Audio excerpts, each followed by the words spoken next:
السلام عليكم ورحمة الله وبركاته، ازيكم يا حبايبي؟ يا رب تكونوا بخير. النهارده هنعمل مع بعض أقوى وأفخم بسكوت مكنة ممكن تجربوه حرفيًا، مش هيفرق عن الجاهز أبدًا في الشكل واللون والمستوى، وفي نفس الوقت لو عايزة تعمليه بنشادر هاقول لِك تعمليه ازاي، ولو عايزة تعمليه ببودر هاقول لِك برضه هتعمليه ازاي، وفي الحالتين هيطلع بنفس النتيجة وفي نفس المستوى الرهيب اللي أنتم شايفينه ده. الرسمة واضحة وكله نفس المقاس، وهاقول لِك كمان على سر التسوية اللي هتطلعه من جوه ومن بره دهبي كده زي ما انتم شايفين. المقدار اللي معانا النهارده انا هستعمل فيه 3 كيلو من الدقيق. لو عايزه تقسمي المقدار تعملي كيلو ونص تمام. انا هستخدم هنا كيلو من السمن وعليه كوبايه من الزيت، وعليهم كيلو من السكر البودر. لو عايزه تزودي السكر كوبايه كمان عشان يطلع مسكر زياده انت وذوقك، بس الكيلو سكر معقول جدا جدا. ومعاهم زي ما قلنا كيلو من السمن وعليهم كوبايه من الزيت. طبعا زيت يكون نوع نضيف عشان ما يعملش ريحه في البسكوت بتاعنا. نوع السمنة برضو على حسب ما انت عايزة تستخدمي سمن نباتي تمام، عايزة تستخدمي سمن بلدي بقري أو جاموسي مفيش مشكلة، على حسب إمكانياتك هتستخدمي. وفي كل الحالات البسكوت هيطلع حلو وجميل وطعمه زي الفل. هنضرب بقى كويس جدا بالعجان زي ما احنا شايفين. وطبعا لو ما عندكيش العجان هتستخدمي المضرب اللي بكهرباء، ولو ما عندكيش المضرب هتستخدمي المضرب السلك بس هياخد منك وقت أطول. وهنكون بقى محضرين 12 بيضة بدرجة حرارة المطبخ، وهننزل بيهم جزء جزء كده ببيضتين بيضتين أو 3 ب3. المهم ما ننزلش بيهم مرة واحدة، وهنضرب كويس لحد ما يختفوا. وبعد كده هننزل بغيرهم، وهننزل عليهم بفانيليا سايلة أو بفانيليا باودر على حسب ما عندك. وهنضرب بقى كويس جدا لحد كل البيض اللي معانا ما يختفي، ويبقى القوام كله كريمي. وطبعا كل ما خفقنا الخليط اللي معانا ده كويس جدا، كل ما نتيجة البسكوت هتطلع معاكي ممتازة. يعني درجة الخفق اللي انت هتعمليها للخليط ده هي اللي هتحدد لك مستوى البسكوت بتاعك. وزي ما احنا شايفين كده انا نزلت بالبيض بالتدريج، وهشغل بقى العجان على اقصى سرعة بحيث ان الخليط بتاعي ينضرب كويس جدا. ونخلي بالي يا بنات كل شوية انزل العجين من على جوانب العجان بحيث ان السمنة والسكر والبيض كله يختلط ببعضه، لان ممكن نلاقي على الجوانب لسه خليط من السمنة والسكر ما اختلطش مع البيض. يبقى اتأكد من النقطة دي كويس جدا. وبعد كده هنزل بقى بالدقيق. طبعا لازم تكوني مختارة نوع دقيق مخصوص للكحك والبسكوت، علشان النوع ده من الدقيق ما بتبقاش فيه نسبة الجلوتين عالية، فتطلع البسكوتة بتاعتك حلوة كده ومقرمشة وبتقطم معاكي. نيجي بقى لأهم نقطة معانا في البسكوت بتاعنا النهاردة. لو هستعمل النشادر يبقى أنا هحط 3 بواكي من البودر أي نوع موجود عندك، ومعاهم معلقة كبيرة هرمية من النشادر زي ما احنا شايفين كده بالظبط.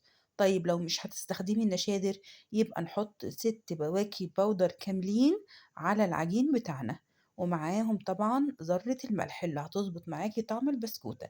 يبقى كده لو هنضيف نشادر يبقى معلقة نشادر كبيرة ومعاها 3 بواكي باودر، أو مش هنستخدم النشادر يبقى نستخدم 6 بواكي باودر كاملين. وهقلب بقى المواد الجافة مع المواد السائلة اللي عندي السمنة والسكر والبيض تقليب فقط لحد كل الدقيق ما عندي ما يختفي.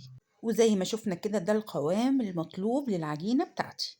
هنجيب بقى المكنة سواء مكنة يدوي أو مكنة بالكهرباء، وهتحطي فيها العجينة بتاعتك وهنقطع كده بالراحة خالص، وهنحط بقى في الصواني بتاعتنا. وما تقلقيش رصي، وفي الآخر خالص احنا بقى هنساوي بالسكينة كل الأطوال. يعني العجينة بتاعتنا دي عجينة ممكن تمسكيها في ايديكي عادي، يعني لو حطيتيها في الصينية وشيلتيها هتتشال معاكي ما فيهاش أي مشكلة، لأن العجينة تقريبا شبه يابسة، يعني مش هتبقى سايلة ولا حاجة ولا تسيح منك. زي ما احنا شايفين كده هتشيلي البسكوتة وتحطيها ولا هتتنعكش ولا هتتلخبط منك، هتشيليها وتحطيها وتسويها في الصاج بتاعك أو في الصينية.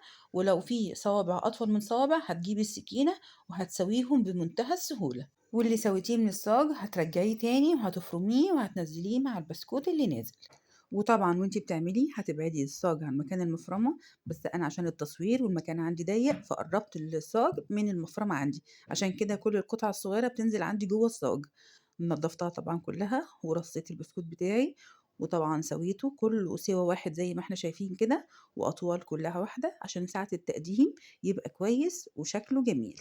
هنملى بقى السجان بتاعتنا كلها بنفس الطريقة ديت، وتكوني مشغلة الفرن على درجة حرارة 180. وطبعا عشان مشغلين الفرن من قبل ما نحط الصاج بفترة كفاية فالنار دايرة فيه عشان كده هياخد يا دوبك من 10 دقايق لربع ساعة بالكتير.